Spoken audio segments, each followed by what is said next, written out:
నమస్తే STV news కు స్వాగతం. నా పేరు కిరణ్మయ్. ముందుగా హెడ్లైన్. డిజిటల్ లావాదేవీలపై సాంకేతిక అడ్డంకులను తొలగించేందుకు కృషి. వీడియో కాన్ఫరెన్స్ లో జిల్లా కలెక్టర్ ప్రవీణ్ కుమార్.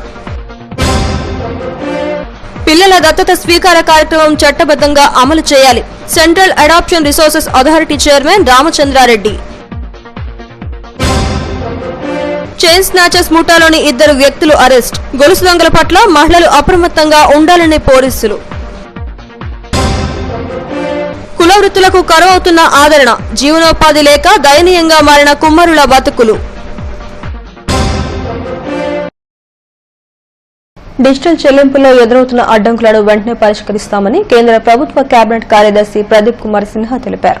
న్యూఢిల్లీ నుంచి ఆయన అన్ని రాష్ట్రాల కలెక్టర్లతో వీడియో కాన్ఫరెన్స్ నిర్వహించారు. ఈ సందర్భంగా ఆయన మాట్లాడుతూ కేంద్ర ప్రభుత్వం డిజిటల్ చెల్లింపుల విధానాన్ని మరింతగా సరళీతరం చేస్తోందని అన్నారు. గ్రామీణ పట్టణ ప్రాంతాల్లో ఉన్న అన్ని వర్గాల ప్రజలు వినియోగించుకునేలా దీనిని రూపకల్పన చేస్తున్నట్లు తెలిపారు. ప్రజలు ఈ డిజిటల్ చెల్లింపుల విధానాన్ని వినియోగించుకునే సమయంలో సాంకేతికపరమైన ఇబ్బందులు ఉంటే తమకు తెలియజేయాలని ఆయన కలెక్టర్ను కోరారు. జిల్లా స్థాయిలో కలెక్టర్లు బాధ్యతలు తీసుకుని క్షేత్రస్థాయిలో అమలు అయ్యేలా చూడాలని సూచించారు. జిల్లా కలెక్టర్ ప్రవీణ్ కుమార్ తో పాటు అధికారులు ఈ వీడియో కాన్ఫరెన్స్ లో పాల్గొన్నారు.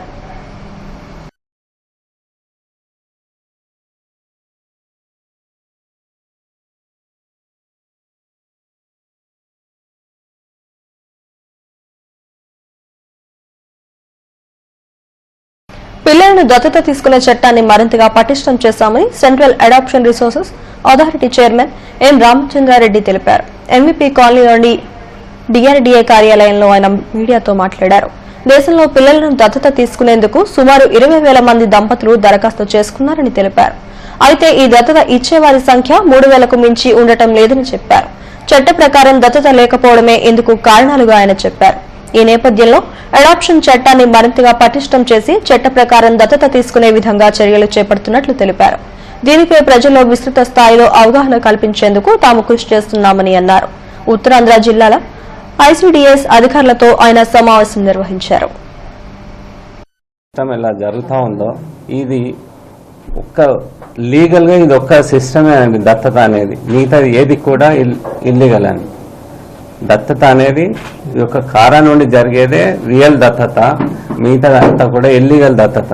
ఈ యొక్క లీగల్ గా మన అడాప్షన్ అనేది వృద్ధి చెందడానికి ఇవాళ మన సెంట్రల్ గవర్నమెంట్ నుండి కానీ ప్రధానమంత్రి గారు శ్రీ నరేంద్ర మోడీ గారు, మన మినిస్టర్ గారు శ్రీ మేనకా గాంధీ గారు వాళ్ళు ప్రతిష్టాత్మకంగా ఈ యొక్క దీని చట్టాన్ని ప్రజల దగ్గరికి తీసుకెళ్లి ప్రతి అడాప్షన్ అనేది కూడా లీగల్ గా చేసి ప్రతి ఒక్క అడాప్టెడ్ చిల్డ్రన్ ని వాళ్ళ పేరెంట్స్ కి చేర్చాలనేది ఒక కాన్సెప్ట్ తోటి ఇవాళ ఈ గైడ్ లైన్స్ అనేది ఈ పార్లమెంట్ లో ఈ 2015లో దీనికి సరైనటువంటి. నగరంలో చైన్ స్నాచింగ్లకు పాల్పడుతున్న ముఠాను పోలీసులు అరెస్టు చేశారు. ఈ నెల 6వ తేదీన కరాసాలోను లలితానగర్ లో 2 చోట్ల చైన్ స్నాచింగ్ కు పాల్పడి మహిళల మెడలో బంగారు వస్తువులు తెంచుకుపోయారు. అయితే దీనిపై ఫిర్యాదు అందుకున్న పోలీసులు ఓ టీంను రంగంలోకి దించారు. సీసీ ఫుటేజ్ ఆధారంగా నిందితులను గుర్తించారు. ఒడిశా రాష్ట్రానికి కోరాపుట్ జిల్లా జైపూర్ కు చెందిన కోరాడ సూర్యప్రకాష్ రావు అలియాస్ సూర్యప్రకాష్, మల్కాన్గిరికి చెందిన కర్రీ పవన్ కుమార్ వీరిద్దరూ ఒక జట్టుగా ఏర్పడి మోటార్ సైకిల్ పై తిరుగుతూ ఒంటరిగా వెళ్తున్న మహిళల మెడలో బంగారు వస్తువులను తెంచుకుపోతుంటారు. విశాఖతో పాటు ఉత్తరాంధ్ర జిల్లాల్లో అనేక కేసులు నమోదయ్యాయి. తాజాగా జరిగిన ఈ 2 కేసుల్లో కూడా పోలీసులకు అనుమానం వచ్చి శ్రీకాకుళంలో నివాసముంటున్న సూర్యప్రకాష్ ను అరెస్టు చేశారు. అతను ఇచ్చిన సమాధానంతో పవన్ కుమార్ ను కూడా అరెస్టు చేసినట్లు ఏడీసీ వరదరాజులు తెలిపారు. పట్టుబడ్డ నిందితుల నుండి చోరీ సొత్తు స్వాధీనం చేసుకున్నారు. నగరంలో చైన్ స్నాచింగ్ ముఠాలు తిరుగుతున్నందున మహిళలు అప్రమత్తంగా ఉండాలని హెచ్చరించారు. అక్కడున్న సీసీ కెమెరాస్ వాటన్నింటినీ పరిశీలించడం, అదే సర్కమ్స్టెన్షియల్ ఎవిడెన్స్ ని పరిశీలించిన తర్వాత పాత నేరస్తులైన సూర్యప్రకాష్ రావు మీద అనుమానించి ఒక పక్కా ప్రణాళిక మేరకు వీడిని పట్టుకోవడం జరిగింది. అలాగే వాడు అసోసియేట్ అయిన పవన్ కుమార్ కూడా పట్టుకొని అది 2 కేసుల్లోని ప్రాపర్టీని ఇంటాక్ట్ రికవర్ చేయడం జరిగింది. అలాగే వాడి దగ్గర ఉన్న ఇంకొక నల్లపూసల చైన్ కూడా ముక్కలు ఒకటి దొరికింది. అది ఏ కేసులో అనేది ఇంకా వెరిఫై చేస్తున్నాము. ఈ గోల్డ్ వెంటనే దొంగతనం చేసిన వెంటనే ఒక గోల్డ్ ఫైనాన్స్ ఇన్స్టిట్యూట్లో చెక్ చేసి జైపూర్లో షెల్టర్ తీసుకుంటున్నారు వీడు. వీళ్ళిద్దరూ కూడా జైపూర్ నుండి వచ్చి న్యాయాలు చేస్తున్నారు. వీళ్ళు ఇక్కడే కాకుండా విశాఖపట్నం సిటీలోనే కాకుండా విజయనగరం, శ్రీకాకుళం జిల్లాల్లో కూడా అనేక దొంగతనాలు చేశారు. Chain snatchings, mainly chain snatchings ఒక 35 నుంచి 40 వరకు చేశారు. ప్రీవియస్గా వీళ్ళు మనం భీమిలి పోలీస్ స్టేషన్లో అక్కడ జరిగిన స్నాచింగ్ కేసుల్లో అరెస్ట్ చేసి రిమాండ్ చేయడం జరిగింది. ఈ స్నాచర్స్ జనరల్గా ఒక మోటార్ సైకిల్ని తీసుకొని ఆ మోటార్ సైకిల్ మీద ప్రయాణిస్తూ స్పీడ్గా వెళ్తూ ఐసోలేటెడ్ ప్లేసుల్లో జనసమ్మర్దం లేని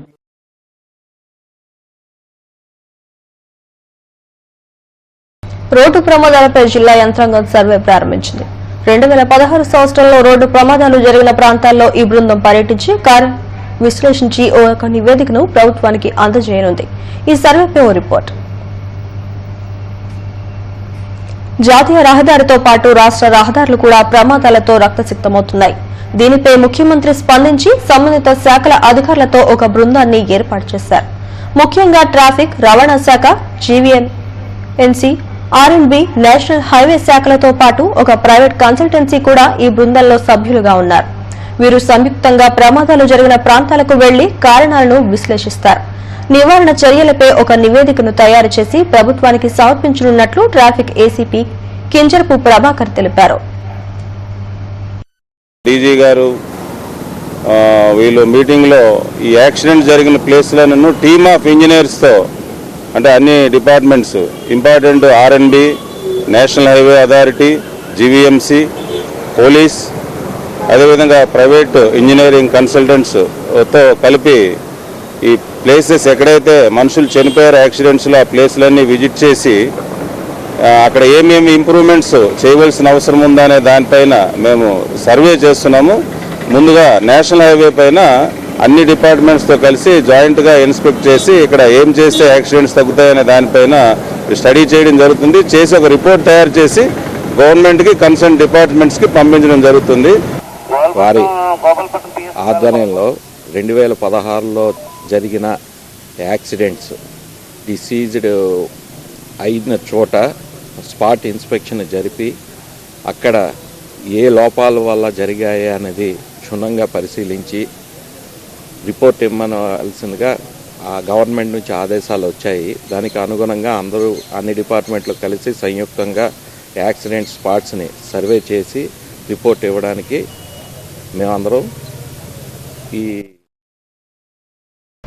జాతీయ రహదారి బిర్లా జంక్షన్ సమీపంలో ఒక కారు అదుపు తప్పి డివైడర్ను ఢీకొట్టింది. ఈ సంఘటనలో ఎవరూ గాయపడకపోయినా పార్కింగ్ చేసిన మోటార్ సైకిల్ నుజ్జునుజ్జైంది. బిర్లా సెంటర్ సమీపంలోని ఫోర్డ్ షోరూం నుంచి అప్పుడే వస్తున్న ఈ ప్రమాదానికి గురైంది. పోలీసులు వివరాలు సేకరించి పనిలో నిమగ్నమయ్యారు.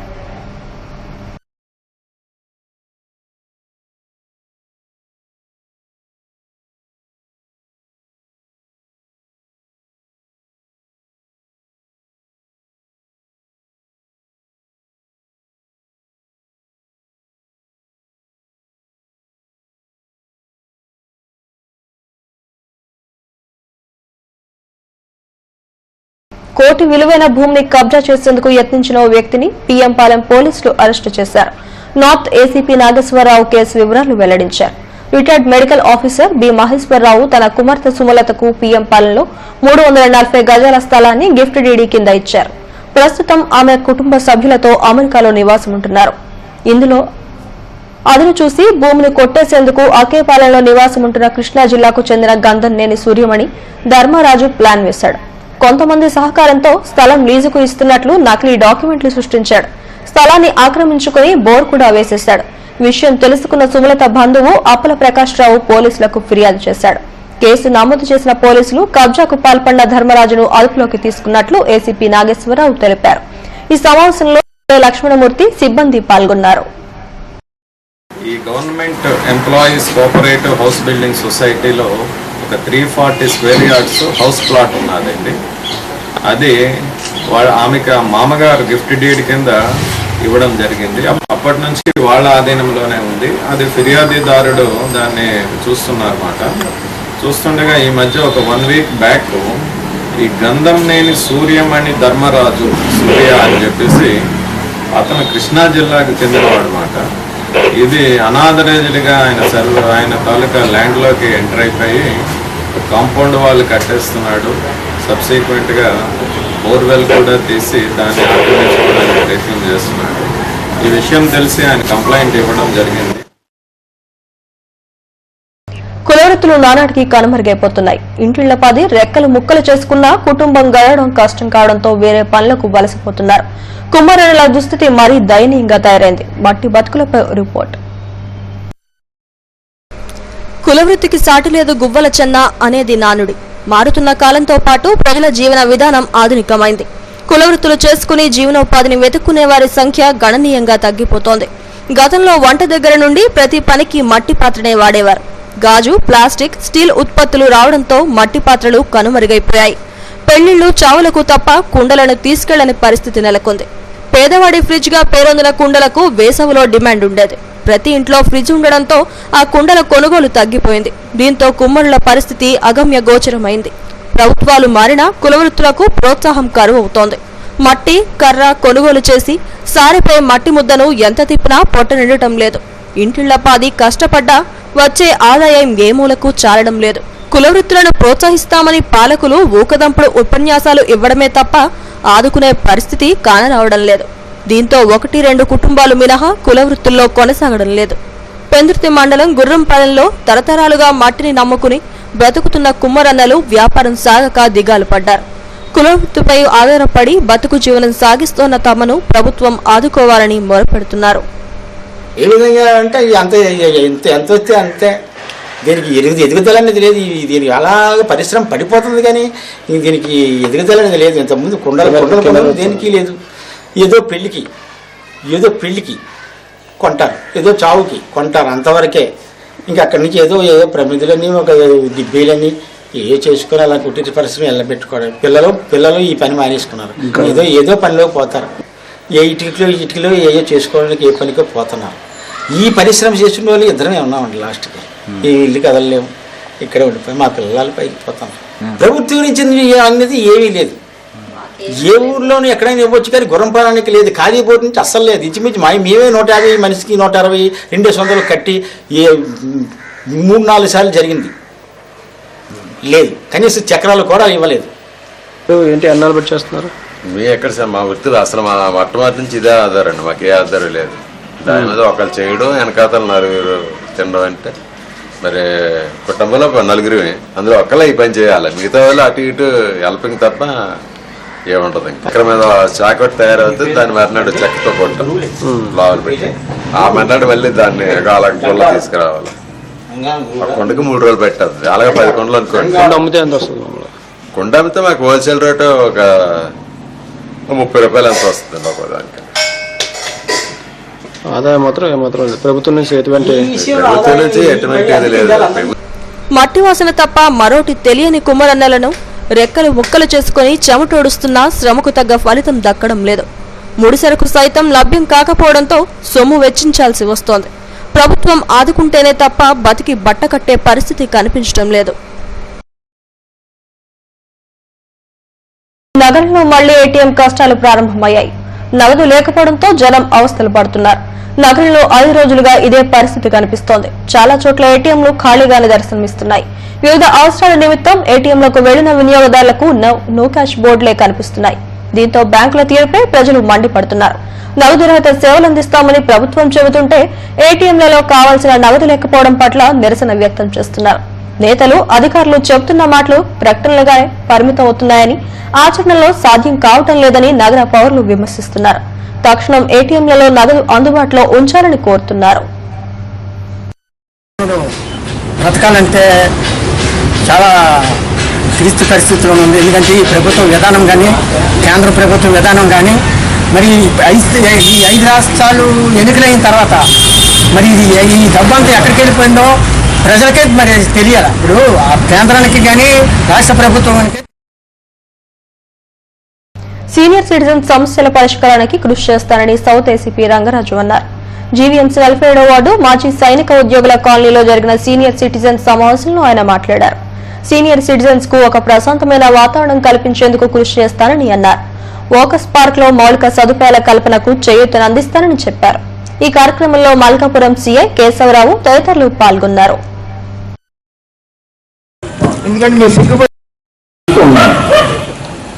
మ్యారేజ్ చేసి తల్లిదండ్రులు ఎంతో కష్టపడి ఎంతో ఖర్చు పెట్టి మ్యారేజ్ చేస్తారు. చిన్న చిన్న డిఫరెన్సెస్ ఉంటాయి. అందులోనే ప్రస్తుతం ప్రతిదానికి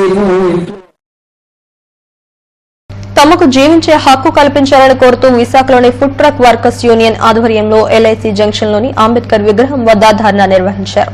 గత 2 ఏళ్లుగా వందలాది మంది ఫుడ్ ట్రక్ వర్కర్లు నగరంలో చిరు వ్యాపారాలు చేసుకుంటూ జీవిస్తున్నామని తెలిపారు. అయితే ఇటీవల పలు సెంటర్లలో ఫుడ్ ట్రక్ వ్యాపారాలను జీవీఎంసీ అధికారులు తొలగించే కార్యక్రమం చేపట్టారని ఆందోళన వ్యక్తం చేశారు. జీవీఎంసీ కమిషనర్ స్పందించి తమకు జీవనోపాధి కాపాడాలని కోరారు. తాము వ్యాపారాలు చేసుకునేందుకు ప్రత్యేక స్థలాలు కేటాయించాలని డిమాండ్ చేశారు. జీవీఎంసీ కమిషనర్ గారు వచ్చేసి మీరు ఇక్కడ పెట్టకూడదమ్మా, మీరు అందరూ వెళ్ళి వైజాగ్ జైల్లో సర్కిల్లో పెట్టుకోండి అన్నారు. వైజాగ్ జైల్లో సర్కిల్లోకి వచ్చి పెట్టుకుంటే మొన్నటి పోలీస్ వాళ్ళు వచ్చి ఇక్కడ పెట్టుకోవడానికి వీల్లేదు, మీరు వెళ్ళి బీచ్ రోడ్లో పెట్టుకోండి అంటున్నారు.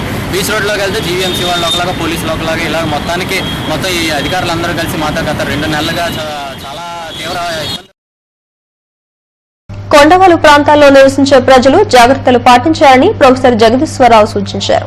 ప్రెస్ క్లబ్ లో ఆయన మీడియాతో మాట్లాడారు. కొండవాలు ప్రాంతాల్లో నిర్మాణాలు తీసుకోవాల్సిన జాగ్రత్తలు అనే అంశంపై తాను చేసిన పరిశోధనను గాను ఏయూ గౌరవ డాక్టరేట్ ప్రదానం చేస్తుందని చెప్పారు. అయితే విశాఖ నగరం కొండల్లో జరుగుతున్న నిర్మాణాలు ప్రమాదకర, ప్రజలకు ఇటు అధికారులకు అవగాహన కల్పించాలన్న ఉద్దేశంతోనే తాను మీడియా ముందుకు వచ్చినట్లు తెలిపారు. కొండవాలు ప్రాంతాల్లో నిర్మాణాల్లో కొద్దిపాటి జాగ్రత్తలు తీసుకుంటే మంచిదని ఆయన సూచించారు. అక్టోబర్ మొదలుకొని నవంబరు, ఒక్కొక్కసారి ఎక్కువగా డిసెంబర్లో కూడా ఎక్కువగా వర్షాలు, మనకి రిట్రీటింగ్ మాన్సూన్స్ వచ్చినప్పుడు, డిప్రెషన్స్ వచ్చినప్పుడు, ఎక్కువ వర్షపాతం తక్కువ సమయంలో వచ్చినప్పుడు కొండవాళ్ళు ప్రాంతాలు, కొండ చర్యలు విరిగిపడి ప్రజలు చనిపోయిన సంఘటనలు మీకు తెలుసు. భగత్ సింగ్ వర్ధంతి సందర్భంగా ఈ నెల 22న ఆర్కే బీచ్ లో కాగడా ప్రదర్శన, 26వ తేదీన రక్తదాన శిబిరాన్ని నిర్వహిస్తున్నట్లు డీవైఎఫ్ఐ నగర కార్యదర్శి కృష్ణారావు వెల్లడించారు. C2 కార్యాలయంలో ఆయన మీడియాతో మాట్లాడారు. అందరికీ విద్య, అందరికీ ఉపాధి అనే నినాదంతో భగత్ సింగ్ స్ఫూర్తితో పనిచేయడానికి తామంతా ముందుకొచ్చామని చెప్పారు. టీడీపీ, బీజేపీ అధికారంలోకి వచ్చిన తర్వాత మతోన్మాదులు పెరిగిపోవడం వల్ల ఉపాధి అవకాశాలు కొరవడ్డాయని ఆందోళన వ్యక్తం చేశారు. రాష్ట్రంలో ఖాళీగా ఉన్న పోస్టులన్నిటికీ నోటిఫికేషన్ జారీ చేయాలని డిమాండ్ చేశారు. చేసినటువంటి త్యాగాలను ఇవన్నీ కూడా తెలియజేయాలని చెప్పి అన్నది నిర్ణయించుకున్నాం. అలాగే 26వ తారీఖున అందరికీ అందుబాటులో ఉండే విధంగా విద్యార్థులు, యువజనులు పెద్ద ఎత్తున పాల్గొనేటట్టుగా ఈ ఆదివారం నాడు బ్లడ్ డొనేషన్ క్యాంపు నిర్వహించాలని చెప్పి భావించాం. ఈ బ్లడ్ డొనేషన్ క్యాంపు మన జిల్లా పరిషత్ రిలయన్స్ ఫౌండేషన్ వారి వెదర్ రిపోర్ట్. నేను గాని వేగం ఉదయం సాయంత్రం రాత్రి 16 నుండి 18 కిలోమీటర్లు ఉండవచ్చును. గాని దిశ ఉదయం వాయువ్య దిశగా, సాయంత్రం రాత్రి ఈశాన్య దిశగా ఉండవచ్చును. అలల ఎత్తు ఉదయం సాయంత్రం రాత్రి 4 నుండి 5 అడుగులు ఉండవచ్చును. ఆకాశం ఉదయం పాక్షికంగా మేఘావృతమై ఉండి సాయంత్రం రాత్రి నిర్మలంగా ఉండవచ్చును. మత్స్యకారులకు సూచన. ఇంకాయిస్ వారి గణాంకములను బట్టి రాగల 2 రోజులు సముద్ర వాతావరణం సాధారణ పరిస్థితుల్లో కొనసాగుచున్నది కావున మత్స్యకారులు వేటకు వెళ్లవచ్చును. విశాఖ జిల్లా రైతులకు జిల్లా వ్యవసాయ శాఖ మరియు రిలయన్స్ ఫౌండేషన్ వారి సమాచారం. చెరుకులో పొలుసు పురుగు నివారణకు ఆకులు రెలచి లీటరు నీటికి 1.7 మిల్లీలీటర్ల డైమిథోయేట్ లేదా 3 మిల్లీలీటర్ల మలాథియాన్ కలిపి పిచికారీ చేయాలి. ఈ సమాచారం విన్న రైతులకు రిలయన్స్ ఫౌండేషన్ వారి ధన్యవాదములు. వాతావరణ సమాచారమును ఇంకాయిస్ మరియు యాక్యువెదర్ నుండి స్వీకరించడం జరిగినది. మీరు మరింత సమాచారం కొరకు రిలయన్స్ ఫౌండేషన్ వారి టోల్ ఫ్రీ నెంబర్ 1800-419-8800 నందు సంప్రదించవచ్చును. హెడ్లైన్స్ మరోసారి. డిజిటల్ లావాదేవీలపై సాంకేతిక అడ్డంకులను తొలగించేందుకు కృషి. వీడియో కాన్ఫరెన్స్ లో జిల్లా కలెక్టర్ ప్రవీణ్ కుమార్. పిల్లల దత్తత స్వీకార కార్యక్రమం చట్టబద్ధంగా అమలు చేయాలి. Central adoption resources authority chairman Ramachandra Reddy. Chain snatchers ముఠాలోని 2 వ్యక్తులు అరెస్ట్. గొలుసు దొంగల పట్ల మహిళలు అప్రమత్తంగా ఉండాలని పోలీసులు.